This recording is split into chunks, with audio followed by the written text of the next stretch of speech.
عید الفطر کی نماز کا طریقہ کیا ہے، کتنی رکعت ہیں اور کتنی تکبیریں ہوتی ہیں، اور کیا بغیر جماعت کے پڑھنے والا عید کہ اس کی عید ہو جاتی ہے یا نہیں، آج کی ویڈیو میں ہم آپ کی رہنمائی فرمائیں گے۔ اعوذ باللہ من الشیطان الرجیم، بسم اللہ الرحمن الرحیم۔ عید الفطر ہر مسلمان کے لیے خوشی کا دن ہے۔ آج کی ویڈیو میں ہم آپ کو بتلائیں گے کہ عید الفطر کی کتنی رکعت ہوتی ہیں، کیا یہ واجب ہے، فرض ہے، سنت ہے، اس کے اندر تکبیریں کتنی ادا کرنی پڑتی ہیں، اور کیا بغیر جماعت کے عید پڑھنے والا اس کی عید ہوگی یا نہیں۔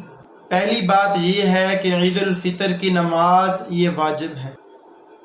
اس کا طریقہ جو اللہ کے محبوب علیہ السلام نے ہمیں بتلایا وہ یہ ہے کہ آدمی نیت کرے گا 2 رکعت نماز عید الفطر واجب 6 زائد تکبیروں کے، اللہ تعالیٰ کے واسطے مقتدی ہوگا، پیچھے امام کے امام ہوگا، بندگی اللہ تعالیٰ کی منہ قبلہ شریف کی طرف۔ پہلے نماز میں داخل ہونے کے لیے تکبیر تحریمہ کہیں گے، اللہ اکبر کہہ کر ہاتھ باندھ لیں گے، سبحانک اللہ پڑھیں گے، اعوذ باللہ پڑھیں گے، بسم اللہ پڑھیں گے۔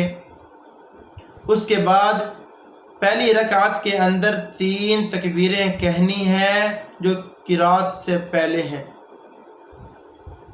پہلی تکبیر کہیں گے، ہاتھوں کو بلند کر کے چھوڑ دیں گے۔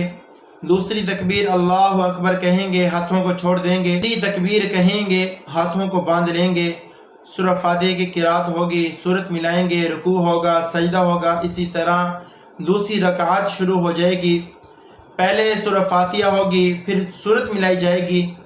دوسری رکعت کے اندر قرات کے بعد 3 تکبیریں کہیں گے، رکوع سے جانے سے پہلے۔ قرات مکمل کرنے کے بعد تکبیر کہیں گے اللہ اکبر، ہاتھ چھوڑ دیں گے۔ دوسری تکبیر کہیں گے اللہ اکبر، ہاتھ چھوڑ دیں گے۔ تیسری تکبیر کہیں گے اللہ اکبر، ہاتھ چھوڑ دیں گے۔ چوتھی تکبیر کہہ کر رکوع میں جائیں گے۔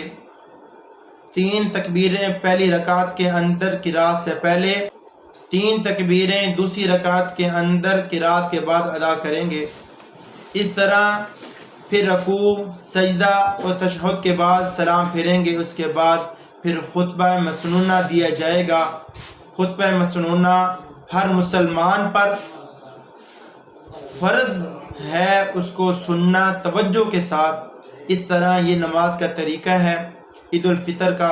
اس کے بعد دعا ہوگی۔ عید الفطر کی نماز جماعت کے ساتھ ادا ہوتی ہے، تنہا انفرادی طور پر عید الفطر کی نماز آدمی ادا نہیں کر سکتا۔ جس کی عید الفطر کی جماعت سستی غفلت کی وجہ سے رہ گئی، ایک مسجد میں رہ گئی، تو ایک کوشش کرنی چاہیے کہ دوسری مسجد میں جا کر ادا کر سکے۔ اگر ہر طرف عید الفطر کی نماز ہو گئی تو اس آدمی کو توبہ استغفار کرنا چاہیے، کیونکہ واجب ہے انفرادی طور پر عید الفطر کی نماز انسان ادا نہیں کر سکتا۔ اللہ تعالیٰ تمام مسائل دینیہ کو صحیح سمجھ کر عمل